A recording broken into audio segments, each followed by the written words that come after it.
If you were asked to name the most important landmark in China, you'd likely say the Great Wall, maybe the Forbidden City. Right. Those are the big ones. They're the ones everyone knows. They are colossal, foundational, and they're rightfully famous. Mm-hmm. But those sites, as massive as they are, truly represent just the beginning of the conversation. Exactly. I mean, when we look at the immense scale of the geography and history we have laid out, it quickly becomes clear that to genuinely understand this country, you have to move beyond those famous snapshots. You really do. We need to explore places that blend millennia of history with natural spectacles so profound they feel like they belong on another planet. And that's our mission for this deep dive. We're setting out on a journey to uncover sites so breathtaking they might challenge belief. We're talking about everything from tiny cloud-covered villages to monumental palaces designed to withstand earthquakes. To ancient settlements where the social rules just turn our own on their head. Our goal is to provide you, the listener, with a new and intimate perspective, revealing a country that is simply larger, older, and far more astonishing than commonly imagined. That's the perfect way to put it. So let's jump in and start where the story of Chinese civilization often begins, with the very foundations of empire and the colossal architectural monuments that defined entire dynasties. It's the only place to start because grasping the sheer scale of the building projects China undertook across millennia is, well, it's essential. We begin with the most iconic but perhaps most misunderstood structure, the Great Wall. Most of us grew up thinking of the Great Wall as one continuous, unbroken serpentine line stretching across the mountains. That's the postcard image. But the reality is that it's not a single wall at all, is it? It's an entire defense network. Precisely. To call it a wall is misleading. It's a complicated system of trenches, natural barriers, fortresses, watchtowers, and interconnected walls built by different dynasties at different times. They often overlap. So it's more like layers of history, not one single project. Exactly. And when historians calculate the total network length, including all the offshoots and extra sections, many of which are just hard to identify earthworks now, the network surpasses an astonishing 18,000 miles. 18,000 miles. Yeah. That number is almost impossible to visualize in human terms. I mean, to put that in perspective, for anyone listening in the United States, that's more than 3 times the distance required to drive across the entire continental U.S. from coast to coast. And that's just the length. We're not even talking about the sheer manpower. And crucially, this wasn't an express project. Not even close. Not even close. Its initial construction kicked off way back in the 7th century BC, showing an incredible multi-millennial longevity. So we're talking about a project that spanned dynasties, centuries. Millennia.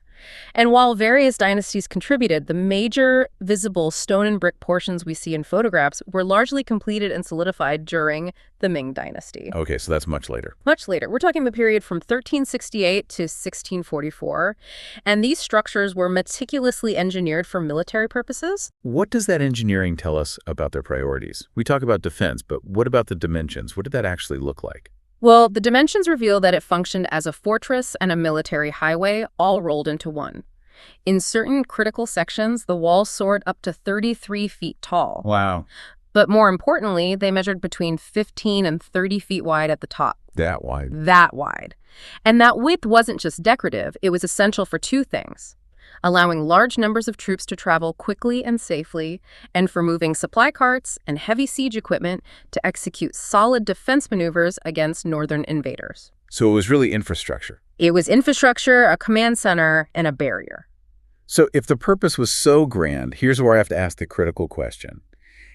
Given its sheer age and scale, did it actually work as a defense system, or was it primarily a monumental statement of centralized power? That's the great historical debate, isn't it? Strategically, it wasn't impenetrable. Right. I mean, certainly invaders found ways around it or, bribed their way through gates.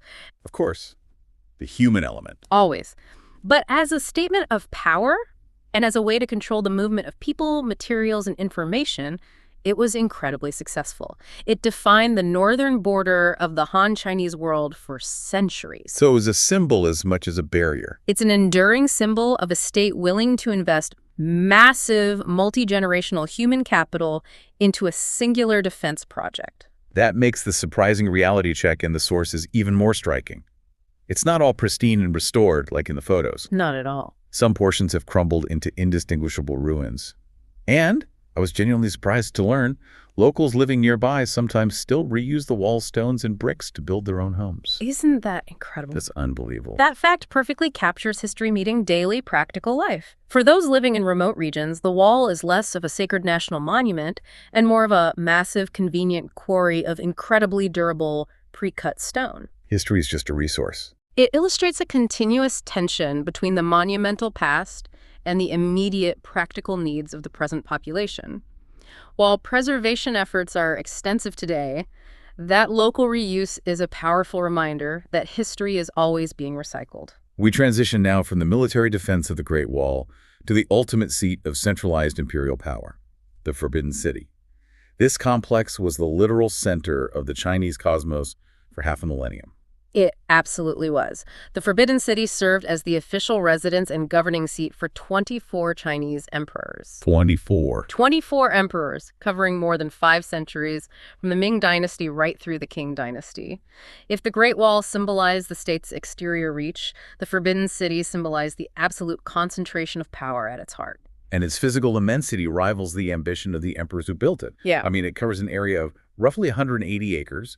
When you try to convey that scale to someone who has never seen it, what statistic best encapsulates its size? While 180 acres sounds large, for me it has to be the chamber count. Because it speaks to the obsessive detail and sheer complexity of the imperial bureaucracy and court life. The site contains over 980 structures. But specifically, the Forbidden City holds an astonishing 8,700 chambers. 8,700 chambers. 8,700! That number is just mind-boggling. It far outnumbers the rooms in virtually any modern mega hotel or government complex. What kind of logistical nightmare must it have been just to maintain and clean 8,700 chambers? The logistics were staggering. I mean, you have to remember, it wasn't designed for efficiency. It was designed to project overwhelming, unapproachable power. Right. It's about the statement it makes. This vast scale underlines that it was a self-contained city, housing not only the emperor and his family, but also thousands of eunuchs, concubines, servants, and officials, all orbiting the celestial throne. A city within a city. Literally. Beyond the sheer size, the entire complex wasn't just built big, it was built according to a deep philosophy. How is the concept of balance between heaven, earth, and humanity reflected in its architecture? It's woven into every aspect, from the color palette to the cardinal directions. The entire architectural layout mirrors the traditional Chinese cosmic philosophy. For example, the north-south axis is paramount. It symbolizes the emperor's connection to the North Star, which was seen as the celestial equivalent of the emperor. Ah. The yellow roof tiles symbolize the earth and the emperor's status as the son of heaven. The 3 main halls, the Hall of Supreme Harmony, Central Harmony, and Preserving Harmony, are set upon 3 layers of white marble terraces representing the 3 realms, heaven, earth, and man. So every single detail has a meaning. Every courtyard, every arrangement of gates was intentional, illustrating that the emperor was the hinge maintaining cosmic order.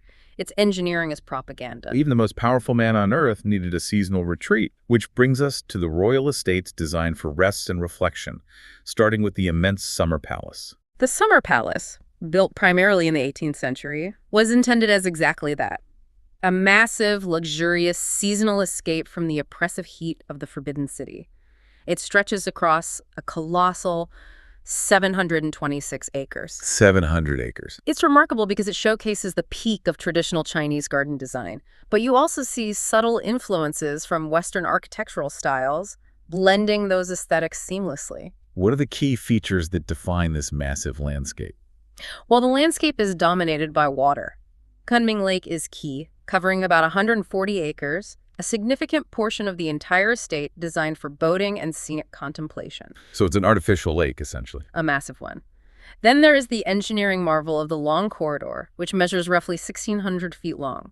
It's famous not just for its length, but for the incredibly intricate, decorative artworks painted on the beams and ceiling. Oh, I've seen pictures of that. It provides a kind of open-air art gallery, protecting the imperial family as they walk between palaces. And what's fascinating about the Summer Palace is its historical resilience. It wasn't always this pristine. No, its resilience is a powerful cultural statement.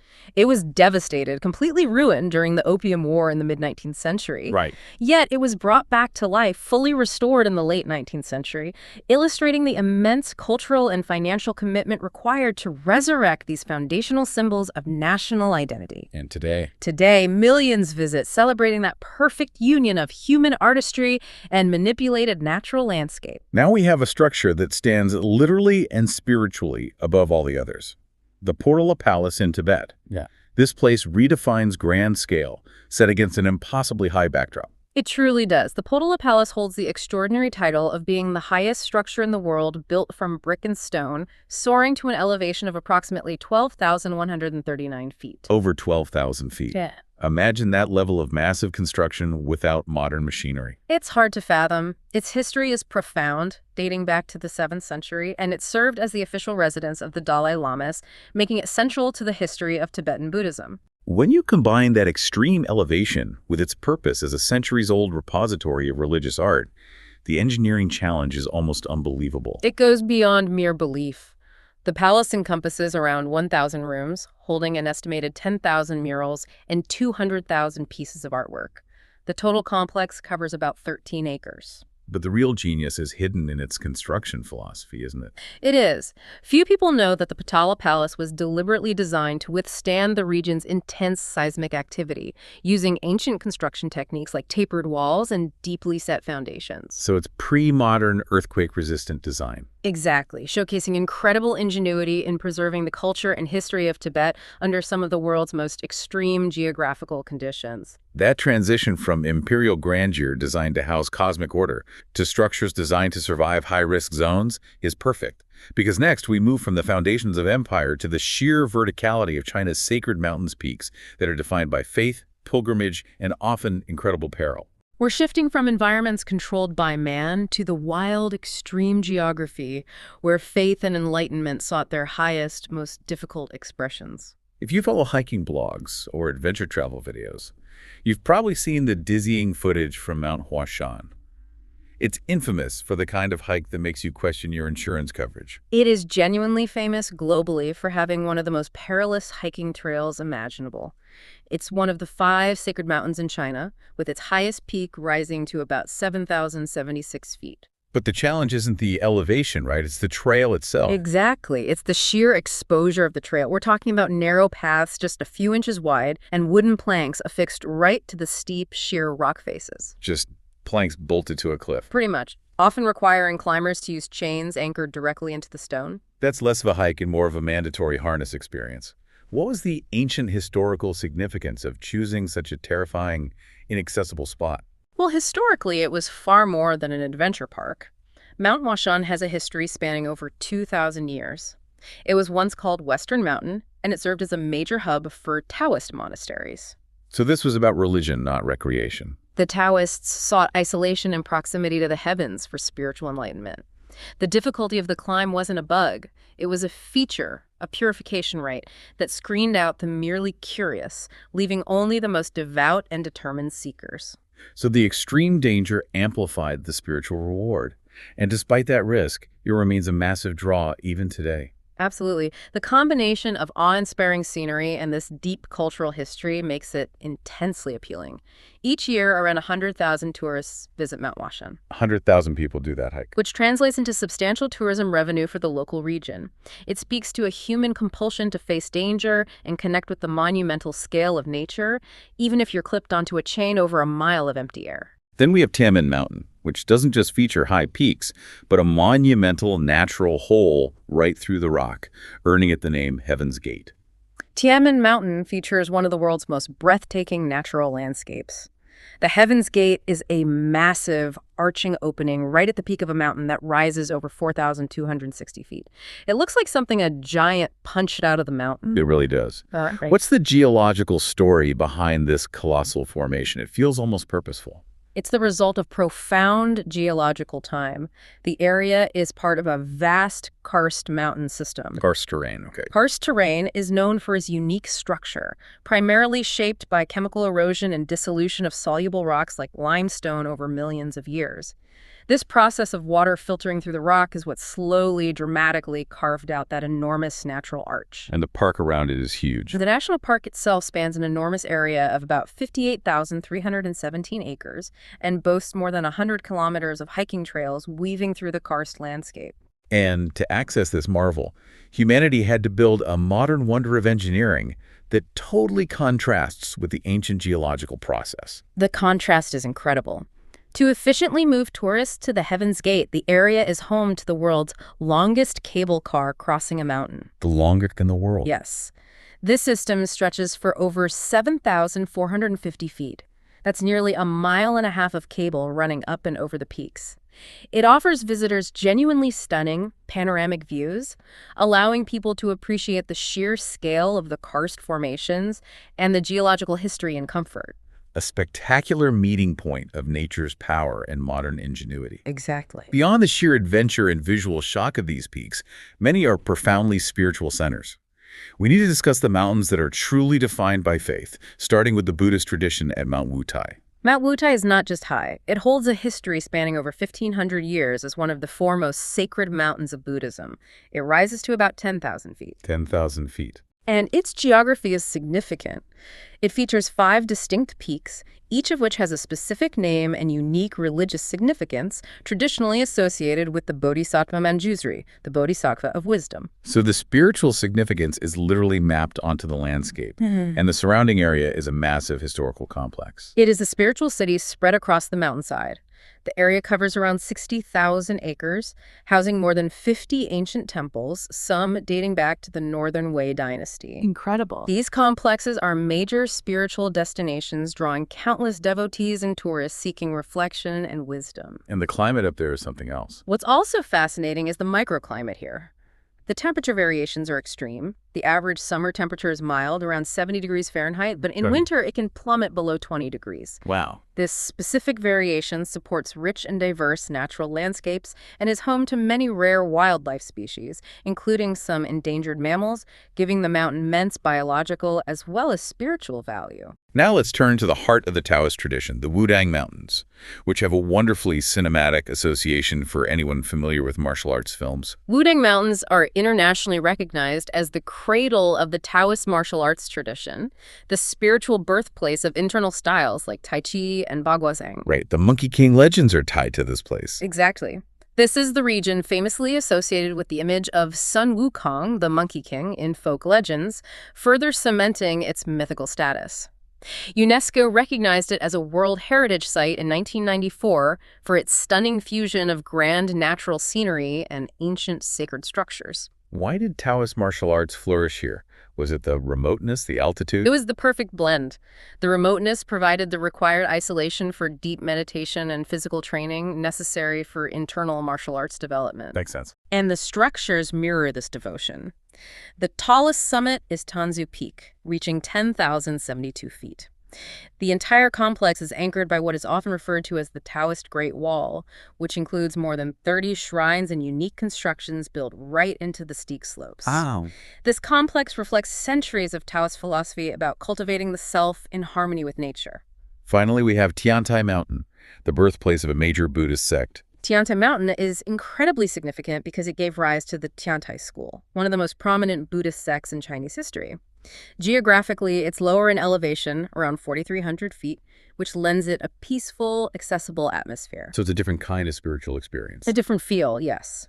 The surrounding area is lush, featuring 8 major rivers and numerous waterfalls, which only enhance the serenity of the setting. Its ideal climate, with average summer temperatures around 75 degrees Fahrenheit, makes it a perfect destination for both devoted pilgrims and travelers looking to learn about the local Buddhist culture and find quiet contemplation. It's clear that water is crucial to these spiritual environments, providing not just sustenance but aesthetic beauty. That makes the next section so vital. We're moving from the vertical peaks of faith to ancient settlements where water defines the culture, the economy, and the very way of life. It's where human engineering and natural waterways become completely integrated. When we talk about settlements intrinsically shaped by water, Fanghuang Ancient Town is a perfect starting point. It's a vibrant cultural mosaic, having been established over 1,300 years ago, demonstrating remarkable longevity. What gives it that unique mosaic feel beyond the age? Its architecture and culture are deeply influenced by the regional minority ethnic groups, specifically the Miao and the Tujia people, which has created a rich and diverse cultural landscape unlike the strictly Han Chinese cities of the north. And it's all built around a river. The town is physically defined by the Tuozhang River, which flows right through it. This river is essential. It not only offers those picturesque views you see in travel photos, with houses built on stilts over the water. The famous stilt houses, right? Yeah. But it also creates a conducive environment for ecological research, supporting numerous native species. The structures here seem incredibly resilient, enduring over 1,000 years of flooding and human traffic. They are. Take the Hong Bridge, for example. Built in the 18th century, it's not just a historical relic, it still plays a vital role in the local transportation system. It's still in use. These structures illustrate how ancient engineering remains active and functional in daily life. Feng Huang's impact isn't just architectural either, it's literary.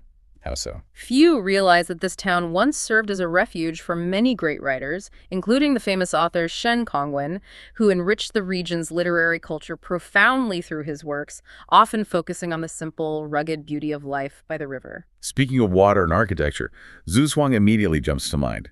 It's instantly recognizable because it's literally nicknamed the Venice of the East. Yeah. Zhuang is a marvel of urban planning centered entirely around water.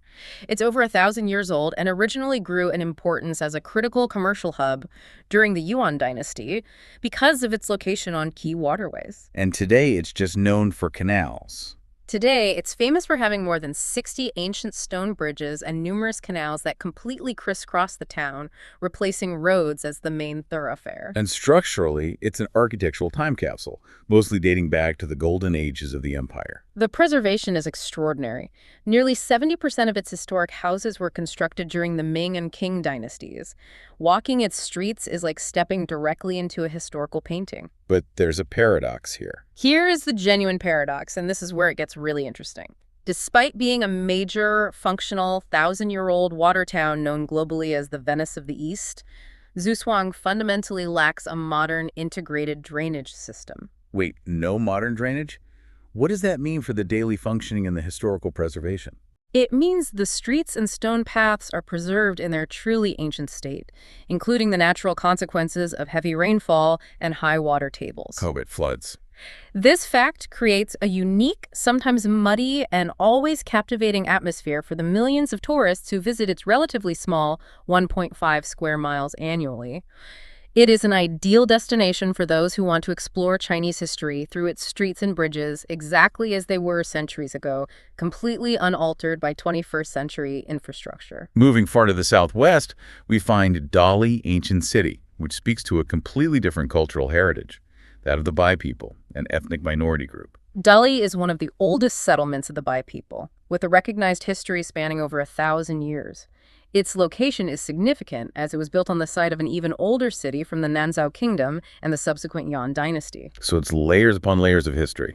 This means the present city reflects layers of ancient cultural and architectural influences. Today, the surrounding region has a substantial population, and the city continues to be a massive historical draw, attracting over 4 million tourists annually. Does its appeal rely heavily on the climate and setting? Certainly. It's located in a temperate zone with an average summer temperature reaching a comfortable 80 degrees Fahrenheit, making it a favorite destination during the hotter months. And the culture. Culturally, its allure is intensified by the fact that it is home to around 30 ancient temples and pagodas. Each of these structures holds unique stories and legends connected to Bai history and Buddhism, creating an irresistible draw for those interested in history and ethnically diverse local cultures. Dali truly is a cultural treasure defined by its mountains, lakes, and the Bai heritage. Now we arrive at Lugu Lake, a place where the geography is stunning. But the indigenous culture is what truly makes it unique and, frankly, challenges many assumptions about social structure. This is a story about high-altitude water and matriarchy. Lugu Lake is geographically impressive, located high up at an elevation of about 6,222 feet above sea level. It's one of the largest freshwater lakes in the Yunnan and Sichuan regions, covering an extensive area of around 30,900 acres. And the climate is pretty harsh. The climate is harsh but distinctively beautiful. Winter temperatures drop below 30 degrees Fahrenheit, and even the highest summer temperatures remain cool below 70 degrees. The cultural draw here is the Masuo community. You mentioned it's famous for its matrilineal marriage system. For those unfamiliar, what does that really entail in daily life? This is a remarkable cultural survival. The Musuwa are famous for their matrilineal system, meaning property, lineage, and authority are passed down through the female line. Through the mother's side. Exactly. Women hold the dominant economic and decision-making roles in the family structure. The men often contribute labor and provide support, but the household and the authority within it rests with the grandmother and the women of the household. Yeah, that is fascinating. This system draws immense interest from anthropologists and visitors interested in alternative cultural models. And how does the Lake of Love nickname connect with this social structure? The nickname stems from the unique custom known as walking marriage. In the Mosuo tradition, there is no formal marriage ceremony, and couples do not live together. How does that work? Men visit women's houses at night and return to their mother's house in the morning. Children are raised communally within the mother's house, and the relationship is based purely on mutual desire. Wow. This freedom, coupled with the annual Outside Road Festival, which showcases their rich culture and enduring spirit of community, makes the lake a symbol of unique, non-traditional bonds, earning it that romantic moniker. What an incredible contrast. We started this discussion with the Forbidden City, a place of extreme patriarchy where the emperor was the cosmic male center. Right. And now we see a community within the same vast country where women hold the dominant roles in the family unit and property is inherited through the female line. The cultural diversity across China is immense. Truly immense. The sheer variety of human experience within this single geopolitical space is staggering. Absolutely. Moving on, we transition fully to the purely natural spectacles landscapes, so grand they feel less like geography and more like works of art, or even science fiction. We're talking about geological features that have provided cinematic inspiration. This location is where deep geology met Hollywood. Zhangjiajie Wulingyuan is renowned for being home to the tallest sandstone pillars in the world, with columns reaching incredible heights, some soaring up to 3,540 feet. Over 3,000 feet tall. The entire area contains a bewildering 3,000 stone columns and spans 62,000 acres, creating a landscape of impossible verticality. 300 million years old. That's a massive span of time for geological process used to carve these forms. How do we explain those unique vertical pillars? They were formed around 300 million years ago. The base was soft sandstone rock, and continuous weathering and erosion, particularly due to water freezing and thawing in the humid climate, slowly wore away the material between vertical joints, leaving only these harder, resistant, narrow vertical columns standing. And this inspired a famous movie. The unique scenery of this place, particularly the haze that often shrouds the bases, contributed directly to the imagination behind the floating Hallelujah Mountains of Pandora in the famous movie Avatar. Right. It put this ancient geological marvel onto the global pop culture map. And to amplify the experience of height and awe, they built a very modern and very terrifying structure into this ancient landscape. Yes, to ensure visitors experience the height fully, Zhangjiajie features the world's longest glass bridge. Oh, the glass bridge. This engineering feat stretches 4,410 feet long and stands 980 feet above the ground. It's an exhilarating experience that forces travelers to confront the geological scale beneath their feet, providing a unique challenge for anyone with a fear of heights. If Zhangjiajie is nature's accidental vertical sculpture, the Longji Rice Terraces are humanity's deliberate horizontal masterpiece. This is where agriculture becomes undeniable art. It absolutely is the fusion of necessity and beauty.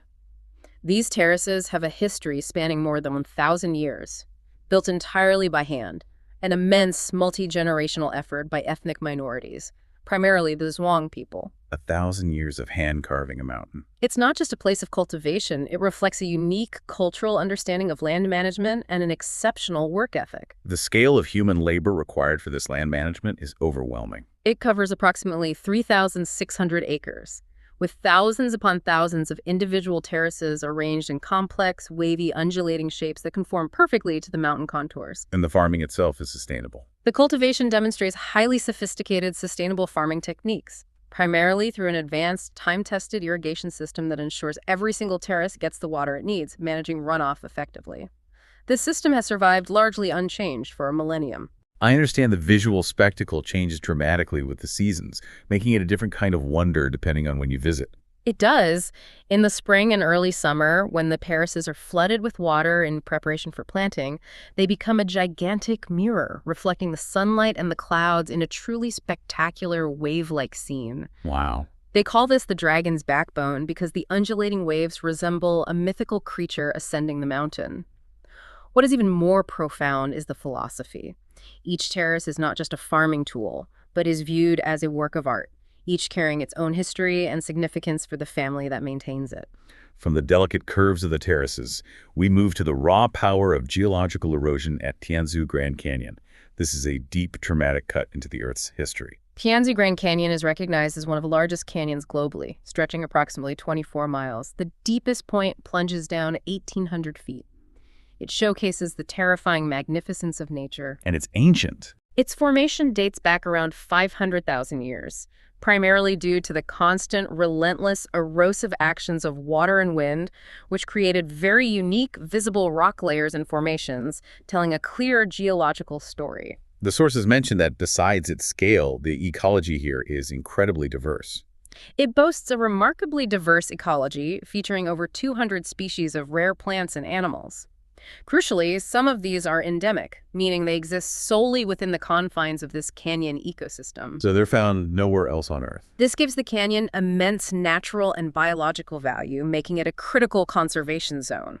But the truly surprising, almost magical detail here is the changing color of the rocks themselves. The colors shift. How does that happen, and what colors are we talking about? The colors change with the seasons due to variations in mineral oxidation and biological growth, highlighting its natural and biological sensitivity. In spring, for example, you can see dramatic color variations, shifting from pale yellow to rich red and deep green, often depending on the light and the angle. It's a living landscape. It's a dynamic landscape, not just a static rock face, constantly reflecting the environmental conditions around it. The natural world here is constantly in motion, changing colors, eroding rock, supporting rare life.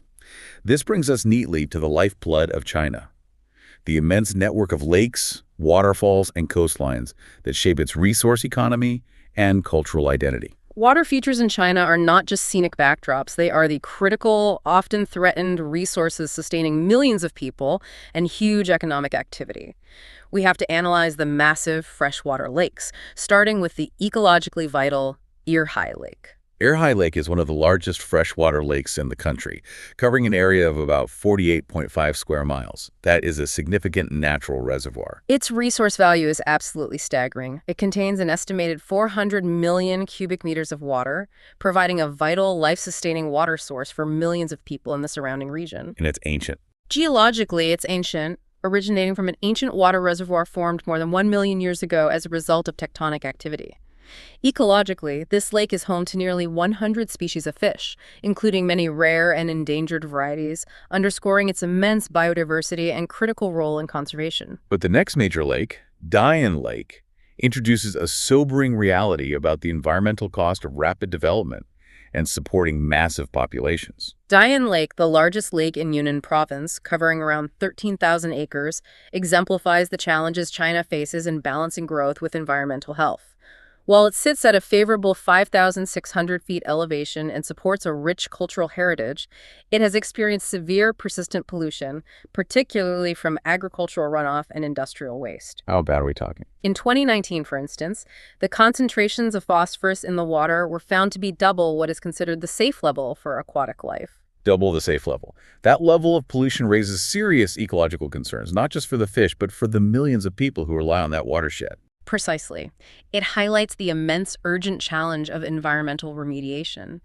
This situation contrasts sharply with the history of the lake, which has long been a source of inspiration and local pride, hosting rich cultural festivals. It's a stark reminder that even the largest, most vital natural resources are vulnerable to human activity if not managed sustainably.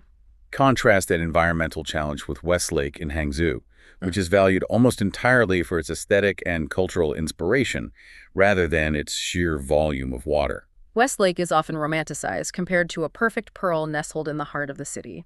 It's comparatively smaller, covering 1.22 square miles. However, its cultural impact is outsized. It has served as a wellspring of inspiration for thousands of artistic creations. Paintings, poetry. Paintings, poetry, and prose throughout Chinese history. Its charm is irresistible, drawing nearly 15 million visitors annually. It is famous for rare occurrences, like the signature morning mist, which shapes a dreamlike, almost ethereal landscape on autumn mornings, making it a beloved subject for centuries. Shifting from massive cultural lakes to truly unique anomalies, we must talk about Crescent Lake, a tiny, unbelievable oasis surviving in the heart of the desert. Crescent Lake is a genuine geographical miracle, a rare natural lake holding out in the heart of the arid Gobi Desert. Formed around 2,000 years ago, it was not just scenic, but absolutely vital. Right, this was on the Silk Road. It served as a critical watering hole and staging post on the ancient Silk Road, literally facilitating trade and the movement of cultures between East and West. Its size is minuscule compared to the massive lakes we just discussed, an area of about 30,000 square feet and a maximum depth of only 6 feet. For a body of water that small to survive 2,000 years in one of the world's most brutal environments, especially given the history of the Silk Road traffic, is astonishing. It speaks to the persistence of subterranean water sources. However, its survival is incredibly tenuous. The water has high salinity due to the intense desert evaporation. And is shrinking. In recent decades, it was severely threatened by depth decline due to climate change and over-extraction of water nearby.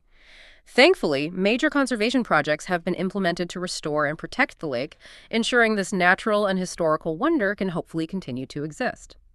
Next, we have Jiuzhaigu Valley, which is famous not for its size or historical role, but for its unbelievable color palette. Jiuzhaigu Valley is one of China's most remarkable natural spectacles, a kaleidoscope of water. It showcases lakes with incredibly distinctive hues, shifting dramatically from brilliant emerald green to striking golden orange. And what causes those colors? These shades aren't arbitrary. They are formed by the specific mineral compositions and algae present in the water, often rich in calcium carbonate, which creates those vivid, clean colors. This rich ecosystem took shape about 13,000 years ago during the end of the Ice Age. It's a huge system. The valley stretches roughly 34 miles and holds more than 100 lakes and cascades, with the deepest lakes plunging up to 85 feet. It's a riot of natural color. And Canis Lake in the far north offers its own mystical phenomena. Canis Lake is an S-shaped body of water, situated at a high elevation of 5,260 feet in the remote Xinjiang region. It is renowned for its distinctive emerald green water, fed by glacial melt. What's the mystery here? A fascinating phenomenon here is the so-called glowing lake, where the water composition causes it to reflect sunlight in a way that produces mysterious and striking shifting colors at certain times of the year. Historically, the area was once inhabited by the ancient Khanty people, and cultural relics from that nomadic era have been uncovered nearby, blending mystery and deep history. Now we move to the sheer power of water as it tumbles. Let's start with a geographical curiosity. The Dijin Waterfall, which marks an international border. Dijin Waterfall holds the distinction of being the fourth largest waterfall in the world, dramatically located right at the border between China and Vietnam. Wow, the fourth largest. It is immense. It has a width of approximately 3,280 feet, divided into several stunning branches, with a total height of 197 feet. It's a shared natural wonder, forming a powerful shared boundary. What's the sensory experience like for visitors? The sensory detail is key. Especially in the summer, when the water flow is at its peak, the powerful sound of the waterfall is amplified. It can be heard from several miles away, creating a truly magical, overwhelming sensation for those who approach. Just the roar of it. It's a raw demonstration of unbridled natural force. And the largest waterfall contained entirely within China. That would be Huangushu Waterfall. It stands impressively at a height of 256 feet and a width of 335 feet. It was formed by the erosion of limestone, and this unique geology has resulted in a system of caves and natural scenic spots that surround the flow. Including one behind the waterfall itself, right? Including a water curtain cave behind the main cascade that visitors can walk through. It is incredibly powerful, flowing around 1,100 cubic feet of water per second. And like the Grand Canyon rocks, its visual appearance changes with the environment. Yes. The water color shifts dramatically with the seasons and the time of day. Sometimes the water appears a deep blue, changing to a turbulent, foamy white as it cascades down the falls. It is also surrounded by 13 smaller, secondary waterfalls, creating a diverse and truly impressive scene. It's a whole system of waterfalls. A masterpiece that demonstrates water's ability to sculpt and create. From the roar of waterfalls, we pivot dramatically to tranquility, warmth, and biodiversity, heading south to the specialized ecosystems of tropical China. Hainan is geographically significant because it's China's largest island and the country's only place with a completely tropical climate, covering about 13,000 square miles. It's a major tourist destination. The average annual temperature is around 77 degrees Fahrenheit, making it a popular destination year-round for domestic tourism seeking sun and warmth. It has a surprisingly dark and difficult past, though, contrasting with its current paradise status. It does. While it has a history of over 2,000 years during ancient dynasties, Hainan was often used as a place of exile for political prisoners and disgraced officials. So it's like a penal colony. This unique, complex history of isolation and subsequent migration contributes significantly to the unique cultural identity and distinct dialects of the island today. Economically, beyond its resort status, Hainan is known as the largest producer of coconuts in China, with a massive plantation area of up to 620,000 acres dedicated to coconut agriculture. Wow, that's a lot of coconuts. It's a key part of the local economy. To truly understand the biodiversity fostered by this tropical climate, we need to look at Xishuangbanna, which sounds more like a dedicated research library than a garden. That's a good analogy. This is one of the most diverse botanical gardens globally, housing an astonishing collection of over 13,000 species of tropical plants, many of which are unique to this climate zone. 13,000 species. It was established relatively recently, in 1959, and operates in close collaboration with the Chinese Academy of Sciences for biodiversity conservation and critical research, covering an extensive area, about 12,250 acres. So it serves a dual role. It's both a living museum and a conservation training ground. Absolutely. Beyond essential botanical research, it serves as a crucial conservation education center. It runs numerous curricula designed for students, researchers, and the general public, focused on raising awareness about environmental protection, sustainable practices, and the profound importance of conserving tropical biodiversity. So it's an active conservation effort. It is not just a repository of plants and a symbol of dedicated, active nature conservation efforts against the backdrop of global climate challenges. Finally, let's explore three fascinating niche areas that combine intense history and specialized ecosystems, starting with Galangyu Island, which has an incredible past and a unique musical identity. Galangyu Island is tiny, covering only about 1.5 square miles, but its history is intense and full of unexpected turns.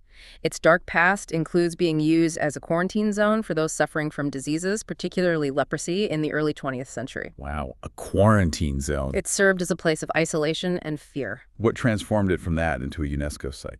Today, it's a UNESCO World Heritage Site recognized for its remarkable concentration of colonial European architecture, featuring around 200 preserved villas built primarily in the 19th and early 20th centuries. So it's the architecture. That's a huge part of it.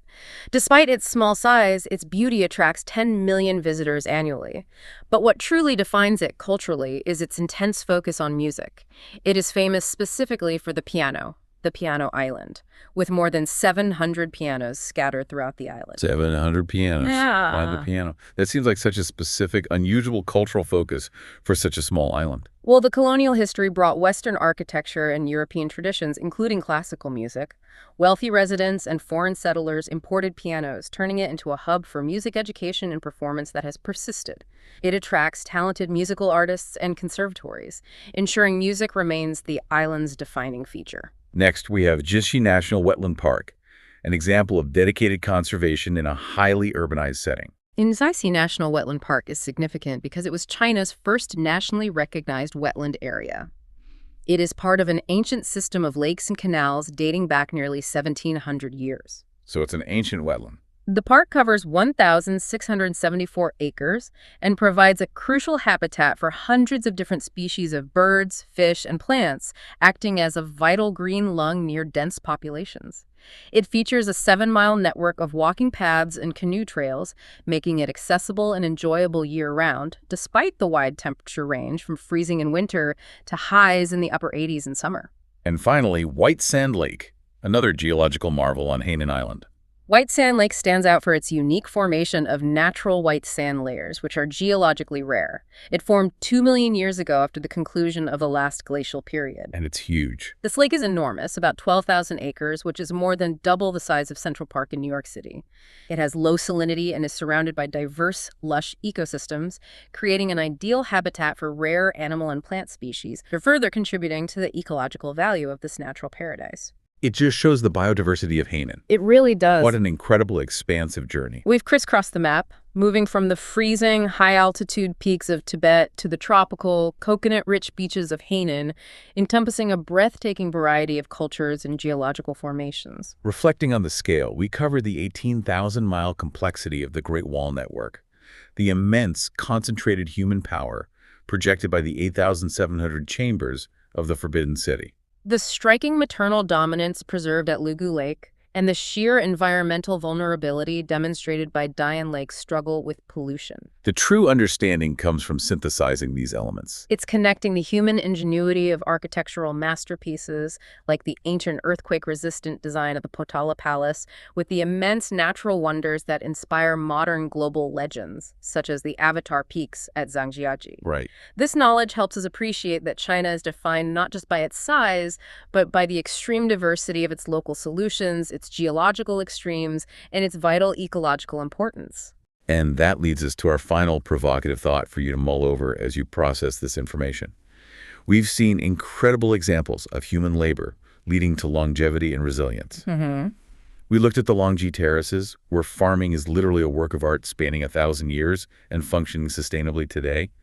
We saw structures like the Potala Palace, built to stand against the forces of nature, using wisdom that predates the modern era. Truly incredible feats of engineering. So if we look at these sites, not just as destinations, but as historical solutions to foundational human challenges, survival, defense, spirituality, what contemporary masterpieces are we building today? What construction projects or systems will last 1,000 years, solve a current crisis, and tell a comparable story of balance between humanity and the environment? That's a big question. It is. And it's something to consider as you continue your exploration and look at the world around you.